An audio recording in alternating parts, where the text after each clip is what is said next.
quand on fait la comptabilité nationale de Côte d'Ivoire, le sol de Côte d'Ivoire, là, 0. Alors, vous avez un pays, vous êtes là-dessus, vous vivez, vous calculez la valeur des maisons, des voitures et le reste, mais la terre, là, 0.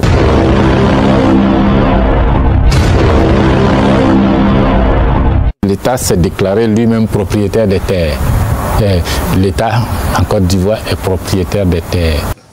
Passionné d'agriculture et de business, alors, est-ce que tu sais que, toi, Africain, que tu sois dans n'importe quel horizon de l'Afrique, je dis bien dans n'importe quel quartier, dans n'importe quel pays de l'Afrique, tu peux devenir riche grâce à l'agriculture? Alors, dans cette vidéo aujourd'hui, je vais te montrer la stratégie du professeur Coulibaly. C'est une stratégie qui va nous permettre réellement de devenir riche grâce à l'agriculture, de devenir quelqu'un grâce à l'agriculture.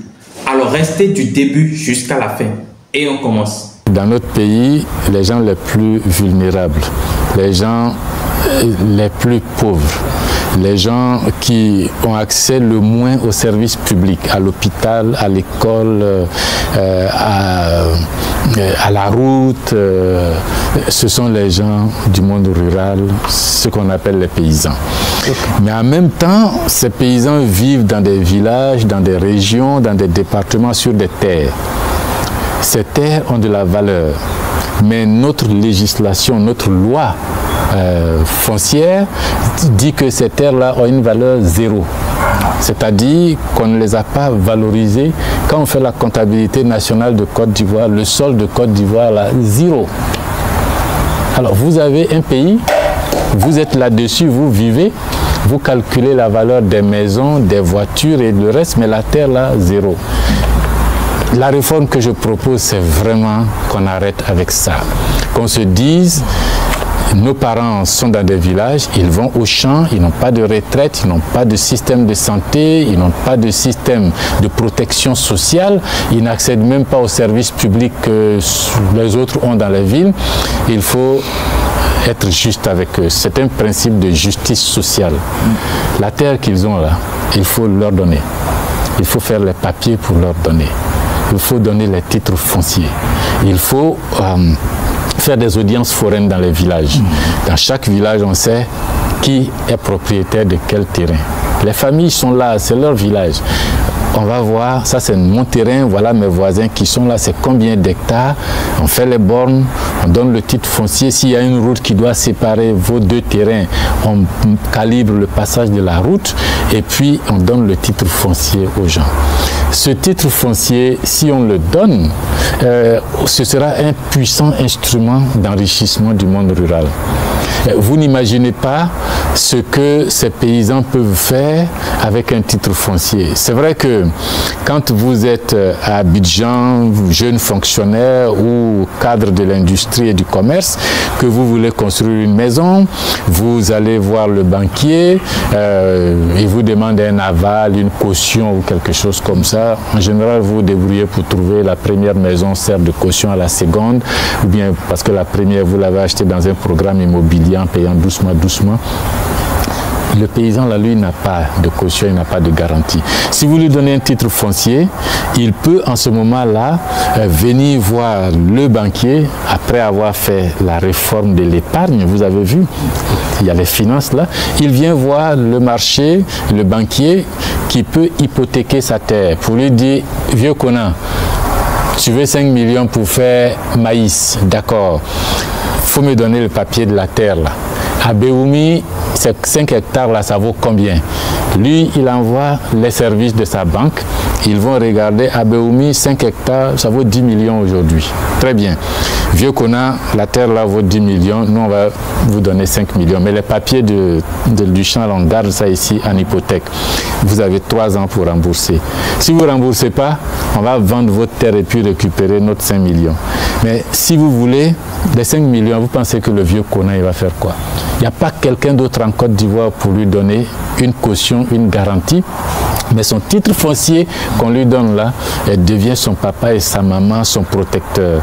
À partir de là, Kona peut acheter des grains de qualité, peut recruter des techniciens et ingénieurs de qualité pour développer son sol, sa terre, peut accéder à des technologies culturelles de grande qualité. Le rendement, au lieu de faire du maïs et puis sa production est juste braisée dans le village et mangée, et puis il rentre à la maison avec 25 000 francs et puis bon, en attendant la prochaine récolte, il va faire un rendement plus élevé, il va vendre à l'industrie alimentaire qui transforme le maïs et puis Kona devient riche, il n'a plus besoin de faire des doléances à un ministre de passage ou à un chef d'État.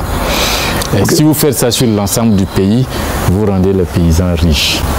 Il n'y a pas les titres fonciers, mais c'est l'État qui exproprie les gens, puisque l'État s'est déclaré lui-même propriétaire des terres. L'État en Côte d'Ivoire est propriétaire des terres. C'est vrai que les paysans, vous êtes propriétaires, mais si vous voulez qu'on vous donne les terres, il faut prouver que vous avez mis en valeur ces terres. Mais c'est moi, l'État, qui va aller regarder la mise en valeur. Mais vous payez mon transport, les frais, le bornage et tout. Mais les gens, ils ne peuvent pas. Et puis tout le monde s'assoit, attend. L'expropriation ne peut pas se faire parce que les gens ont le titre foncier. Et le titre foncier enregistré se vend, se négocie par acte notarié, ça protège la propriété. En cas de décès, on ne se bagarre plus entre enfants, on a un papier. Si vous voulez, le père nous laisse 10 hectares, on est 5 enfants, on ne s'entend pas, on va morceler et puis chacun a ses 2 hectares. Et moi, j'irai même plus loin. Je ne donne pas seulement aux populations, aux vieux Kona, la terre. Je lui donne aussi la propriété du sous-sol. Parce que si Kona creuse un puits dans son champ, dans son champ de maïs, s'il a de l'eau là, on dit c'est pour lui. C'est bon, c'est naturel, mais si Kona trouve de l'or ou du pétrole ou quelque chose, on dit non, Kona, il faut quitter, c'est pour le gouvernement. Pourquoi? Kona aussi a droit de devenir riche. S'il trouve de l'or, du diamant, c'est pour Kona. Maintenant, à Kona de dire, bon, moi, je ne sais pas exploiter l'or, mais il y a cette administration là-bas à Abidjan qu'on appelle ministère des Mines, ou bien j'ai entendu dire que telle entreprise fait l'exploitation minière, Kona vient vous voir avec ses papiers, j'ai 5 hectares là-bas, mais il y a de l'or. Vous allez sonder et puis vous exploitez et puis on se met d'accord. Si c'est moitié-moitié, si c'est vous avez 30%, j'ai 70%, on négocie, on signe.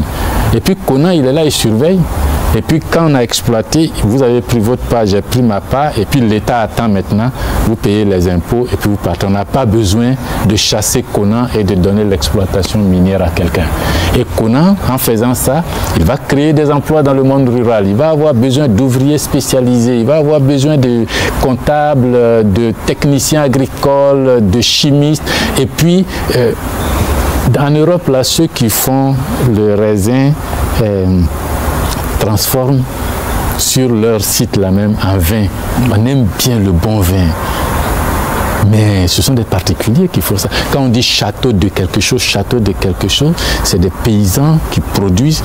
Et si vos fonds de pension marchent bien, ces fonds de pension vont aller investir dans l'agriculture sur ces paysans. Moi, je suis maire d'Azadié.